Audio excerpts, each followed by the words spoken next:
ఏదో ఒక పని చేస్తేనే మనకేమొస్తాయి, డబ్బులు వస్తాయి. ఆ డబ్బులతో మనం ఏం చేస్తాము, వెరీ గుడ్. మరి కొనుక్కోవాలంటే మనం ఏం చేయాలి, ముందు డబ్బుల్ని దాచుకోవాలంటే సంపాదించాలి కదా. ఎలా సంపాదిస్తాము,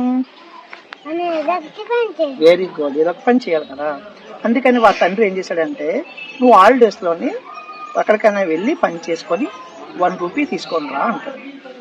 అని వాళ్ళ నాన్నగారు డ్యూటీకి వెళ్ళిపోతాడు. డ్యూటీకి వెళ్ళిపోయిన తర్వాత పిల్లవాడు వాళ్ళ అమ్మ దగ్గరికి వెళ్ళి, డాడీ తీసుకోమన్నారు కదా 1 రూపీ, నాకు ఇవ్వా 1 రూపీ అని అడిగాడు. ఎవరిని, వాళ్ళ మదర్ని అని అడిగితే ఆ మదర్ 1 రూపీ ఇచ్చింది. ఆ 1 రూపీని తీసుకొని పెట్టుకున్నాడు. ఈవినింగ్ డ్యూటీ నుంచి డాడీ వచ్చాడు. వచ్చిన తర్వాత, బేటా ఆపు క్యా కమాయా అని అడిగాడు. అంటే ఏం సంపాదించుకొని వచ్చావు అని అడిగాడు. 1 రూపీ డాడీ అని చెప్పాడు. ఆ 1 రూపీని చూపించమంటే చూపించాడు. తీసుకెళ్ళి ఆ బావిలో వేసే, బావి అంటే ఏంటి, వాటర్, అందులో నూతులో వేసే అని చెప్పి అన్నాడు. తీసుకెళ్ళి నవ్వుతూ వాడు హ్యాపీగా బావిలో వేశాడు. ఆడు సంపాదిస్తే నవ్వుతూ వేయగలడా, కష్టపడి వేయలేడు కదా.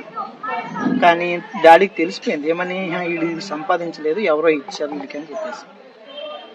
నెక్స్ట్ డే ఏం చేశాడంటే, బయట నువ్వు మమ్మీ దగ్గర వాళ్ళ దగ్గర తీసుకోకు, నువ్వు 1 రూపాయి తీసుకొని సంపాదించి ఏదో ఒక పని చేసుకో అని చెప్తాడు.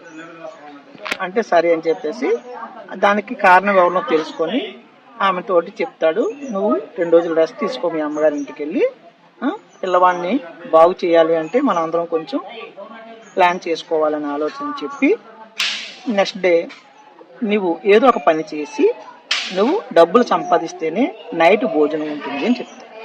ఎవరికి, బేట కొడుకు. ఎవరు చెప్తారు, వాళ్ళ నాన్న చెప్తారు. Very good. వెళ్ళి వాళ్ళ నాన్న డ్యూటీకి వెళ్ళిపోతారు. అప్పుడు వాళ్ళ సిస్టర్ వాళ్ళ ఇంటికి వెళ్ళి ఎక్కడికో వెళ్ళి, ఆ బాబు సిస్టర్ వాళ్ళ ఇంటికి వెళ్ళి, పక్కనే పరివారం ఉంటుంది కదా, పరివారం అంటే కుటుంబ సభ్యులు, ఆ చుట్టాల ఇంటికి వెళ్ళి 50 పైసా, 50 పైసా దాన్ని ఏమంటారు తెలుసు, 50 పైసలు పైసా, 50 పైసా అంటే 1 రూపీ కంటే తక్కువ, ఓకేనా. దాన్ని ఒక 10 years బ్యాక్ 10 రూపాయి అంటారు. అది తీసుకొని పెట్టుకున్నాడు, ఇచ్చారనమాట, పెట్టుకున్నాడు. ఈవినింగ్ డాడీ వచ్చాడు. వచ్చి ఏం తీసుకొచ్చావు, నువ్వు ఏం సంపాదించావు అంటే మళ్ళీ చూపిస్తాడు. తీసుకెళ్ళి మళ్ళీ బావిలో వేసి అంటే నవ్వుతూ వేసేస్తాడు. ఓకే, ఇది కూడా వీడు సంపాదించలేదని తెలుసుకొని నెక్స్ట్ డే ఏం చేస్తాడంటే, ఆయన ఇలా చేయి పట్టుకొని ఒక దుకాణం దగ్గరికి తీసుకొని వెళ్తాడు. వెళ్ళి వీడికి మార్నింగ్ నుంచి ఈవినింగ్ వరకు వర్క్ ఇవ్వండి.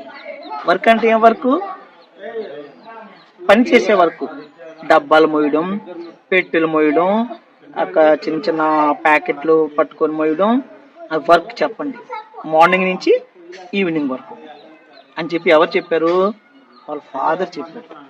ఎవరికి, సేట్ అంటే బిజినెస్ మ్యాన్కి చెప్పారు. ఓకేనా.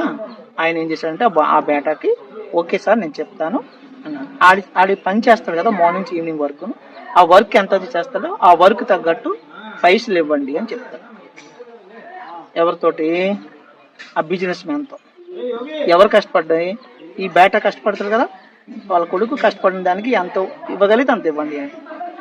అప్పుడు వీళ్ళ నాన్న పనిలోకి వెళ్ళిపోతాడు, డ్యూటీకి వెళ్ళిపోతాడు. ఈ కుర్రోడు మార్నింగ్ నుంచి ఈవినింగ్ వరకు ఏం చేస్తాడు, మెహనత్ చేస్తాడు. మెహనత్ అంటే కష్టపడతాడు. కష్టపడిన తర్వాత ఆయన ఏం చేస్తాడు, 25 పైసా ఇస్తాడు. 25 పైసా అంటే 50 కంటే తక్కువ, కమ్, ఓకేనా. అది తీసుకుంటాడు. ఈవినింగ్ తండ్రి వస్తాడు, వాళ్ళ నాన్న వస్తాడు. రాగానే బేటా అంటాడు, అనబడేకి అంటాడు. ఎందుకు అంటాడు, వాడికి శక్తి లేదు, కష్టపడ్డాడు. ఉదయం నుంచి ఈవినింగ్ వరకు వర్క్ చేసిన వాడు ఎలా ఉంటాడు, యాక్టివ్గా ఉంటాడా, డల్గా ఉంటాడా, డల్గా ఉన్నాడు. అప్పుడు ఏం సంపాదించావని అడిగాడు.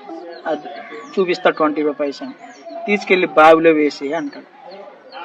అప్పుడు ఆ కొడుకుకి విపరీతమైన కోపం వస్తుంది. ఎందుకు కోపం వస్తుంది,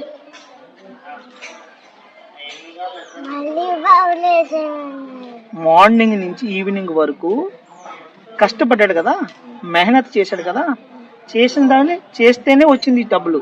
ఇంతకుముందు ఏంటి, చేయకుండా వచ్చింది.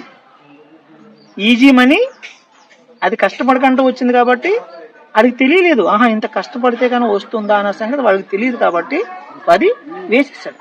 ఇప్పుడు మార్నింగ్ నుంచి ఈవినింగ్ వరకు కష్టపడ్డాడు కాబట్టి ఆయన తనకు 25 పైసా వచ్చింది కాబట్టి ఇది ఇంత కష్టపడితేనే 25 పైసా వస్తుందా అని తెలుసుకున్నాడు. తెలుసుకున్న తర్వాత అప్పుడు వాడు వేయమంటే కోపం వచ్చి నేను పారాను, ఇది నేను కష్టపడ్డాను, ఇంత కష్టపడితే కానీ 25 పైసా వచ్చింది, నేను బావిలో వెయ్యను అంట. అప్పటి నుంచి ఆ కుర్రవాడికి డబ్బులు ఇచ్చినా సరే వేస్ట్ చేయడు, ఖర్చు పెట్టడు. ఎందువల్ల డబ్బులు వాల్యూ, ఇంతగా మెహనత్ చేస్తే ఇంత పైసా వస్తుందని తెలుసుకున్న తర్వాత డబ్బులు వేస్ట్ చేయకుండా దాచుకొని ఎప్పుడైతే అవసరం వస్తుందో బాగా చదువుకొని ఐఏఎస్ అవుతారు. అర్థమైందా? ఎవరు నేర్పించేది అంతా? ఫాదర్ నేర్పించాలి. ప్రతి ఫాదర్ కూడా పిల్లవాళ్ళకి ఆ విధంగా నేర్పించాలి. ఇది తన యొక్క లెసన్ యొక్క సారం. నచ్చిందా? ఎవరు ఫ్రెండ్షిప్ కావాలి? ఫాదర్ యొక్క ఫ్రెండ్షిప్ ఎవరికి కావాలి? అబ్బాయికి కావాలి. అలాగే ప్రతి పిల్లవాడికి ప్రతి యొక్క ఫాదర్ ఫ్రెండ్షిప్ అనేది ఇంపార్టెంట్ గా ఉండాలి. అందుకే ఫాదర్ మాట కూడా మనం వినాలి అవుతాం. నీకు హీరో ఎవరు? నీకు హీరో ఎవరు తెలుసా? మీ ఫాదరే నీకు హీరో. నువ్వు ఎలాగే హీరోవే, నీకంటూ ఒక హీరో ఉంటాడు ఉంటాడా? మన హీరో చిరంజీవి రామ్ చరణ్ కాదు, మన హీరో మన ఫాదర్. ఓకే, అట్లా మనం చేసుకోవాలి, వినాలి. డబ్బులు అనేది వేస్ట్ చేయకూడదు, కష్టపడేది సంపాదించాలి. అలాగా పిల్లవాడికి నేర్పించాడు. ఆ పిల్లవాడు చాలా గొప్పవాడు. Okay, thank you.